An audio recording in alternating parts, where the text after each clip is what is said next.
आज हम लोग डिस्कस करने जा रहे हैं कॉम्प्लेक्स नंबर को। कॉम्प्लेक्स नंबर जो 11th का मैथमेटिक्स में एक इम्पोर्टेंट चैप्टर माना जाता है।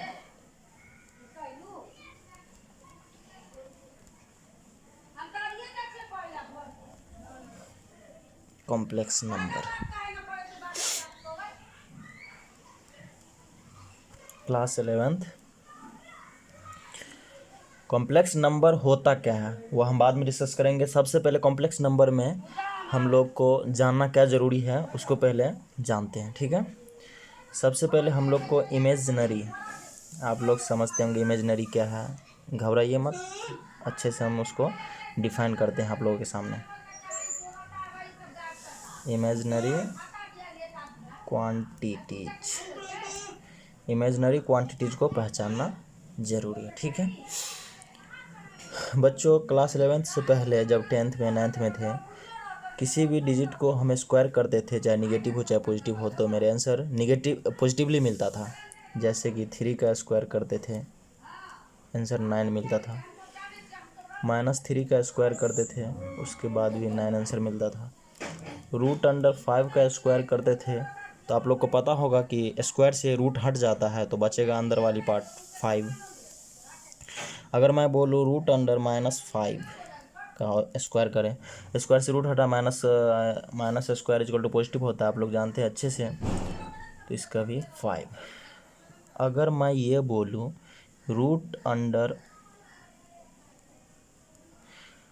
के अंदर -7 का होल स्क्वायर, तब क्या बताओगे आप लोग? जाहिर सी बात है आप लोग यही बोलोगे कि स्क्वायर से रूट हटेगा, अंदर वाली पार्ट -7 बचेगा। -3 का √3 का होल स्क्वायर पूछें, जाहिर सी बात है -3 आंसर बताओगे, सही है।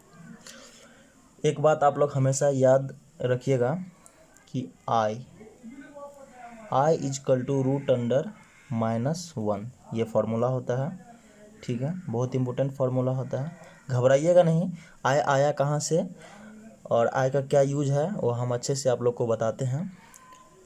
आई का पूरा नाम होता है आयोटा, समझ रहे हैं बात को, आयोटा।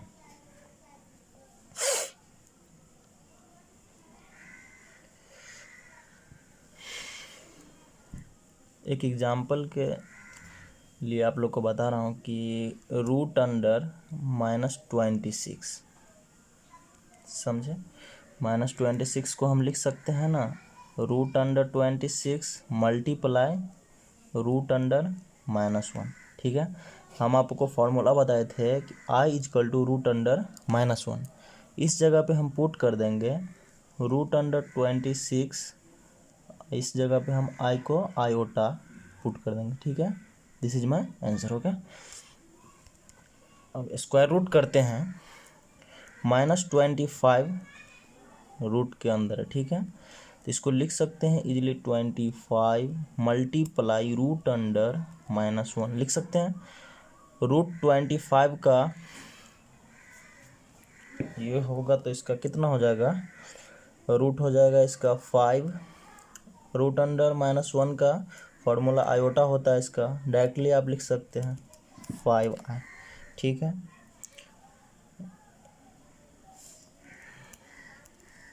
ज़रूरी नहीं है इस तरह से ही लिखना है, अगर याद है आप लोगों को तो डायरेक्टली लिख सकते हैं 8i।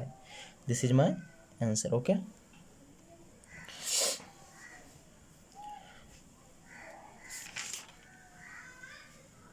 अब एक चीज़ और फार्मूला नोट कर लीजिए कि आई इजकल टू √-1 होता है, ठीक है। फर्स्ट फार्मूला ये हो गया कि आई इजकल टू √-1। रूट के अंदर अगर निगेटिव हो तो यहाँ रूट से बाहर करेंगे तो आयोटा लगा देंगे, ठीक है। फर्स्ट फार्मूला हुआ मेरा, इसी में हम स्क्वायरिंग कर देंगे, स्क्वायरिंग ऑन बोथ साइड, ठीक है, स्क्वायरिंग कर देंगे दोनों साइड, तो क्या हो जाएगा बच्चों, आई स्क्वायर इजकल टू √-1 का होल स्क्वायर, ठीक है। आई स्क्वायर इजकल टू क्या हो जाएगा, √-1 का होल स्क्वायर करोगे तो स्क्वायर से रूट हटेगा, बचेगा क्या, -1। This is my second formula, समझ रहे बात को। अब इसी में इक्वेशन फर्स्ट मानेंगे, इक्वेशन सेकेंड मानेंगे। इक्वेशन सेकेंड में multiplying I on both side, मतलब कि इक्वेशन 2 में आई स्क्वायर को आई से मल्टीप्लाई करेंगे, इधर -1 को आई से मल्टीप्लाई करेंगे, आई क्यूब इजकल टू -i। यह मेरा थर्ड फार्मूला हो गया, ठीक है।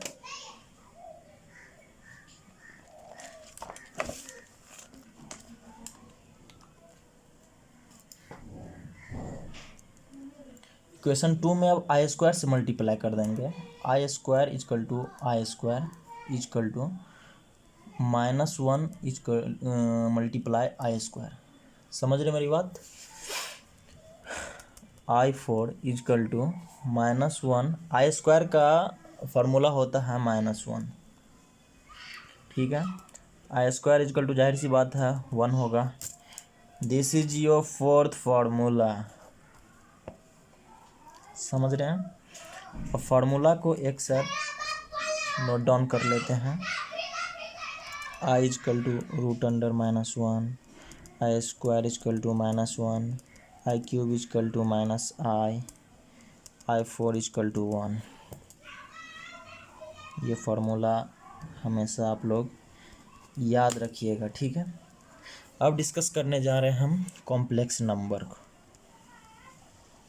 कॉम्प्लेक्स नंबर, अब ये जानेंगे कि कॉम्प्लेक्स नंबर होता क्या है। If A and B are two real number, अगर आप क्लास 9th 10th पास करके 11th में आए हैं तो आप लोग अच्छे से रियल नंबर को जानते होंगे कि रियल नंबर होता क्या है, ठीक है। मुझे बताने की कोई ज़रूरत नहीं है real number. Then numbers in form of a + i/b। घबराइएगा नहीं, बहुत आसान है, सबको बारी बारी हम एक्सप्लेन करते हैं आप लोगों के लिए। Is called complex number. Complex number, ठीक है। It is denoted by z।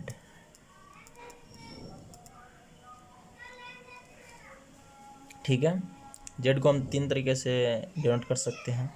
Complex number को जेड से डिनोट करते हैं, ठीक है। और जेड से इंटीजर सिस्टम में भी करते थे।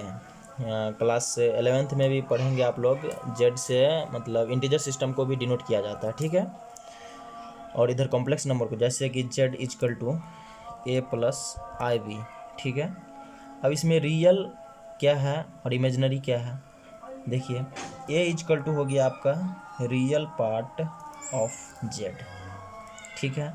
जिसमें आयोटा लगा हो, आयोटा छोड़ के b इजकल टू इमेजिनरी बोलेंगे, ठीक है। इमेजिनरी पार्ट ऑफ z, ठीक है। जिसमें आयोटा लगा हो उसको इमेजिनरी पार्ट बोलते हैं, ठीक है। अब एग्जाम्पल के लिए देखिए, z equal to a + ib के फॉर्म में कॉम्प्लेक्स नंबर है, तो z इजकल टू हम लिख सकते हैं 4 + 5i, ठीक है। ये भी मेरा कॉम्प्लेक्स नंबर है, हो गया। दूसरा एग्जाम्पल ले लो, z इजकल टू 3/4 + 6i, ये हो गया। एग्जाम्पल तीसरा ले लो, z equal to 6/7 + √5i। This is my complex number, ठीक है। तो आज के लिए इतना ही, नेक्स्ट टॉपिक में हम बात करेंगे और एग्जाम्पल आप लोग को सॉल्व करके बताएंगे।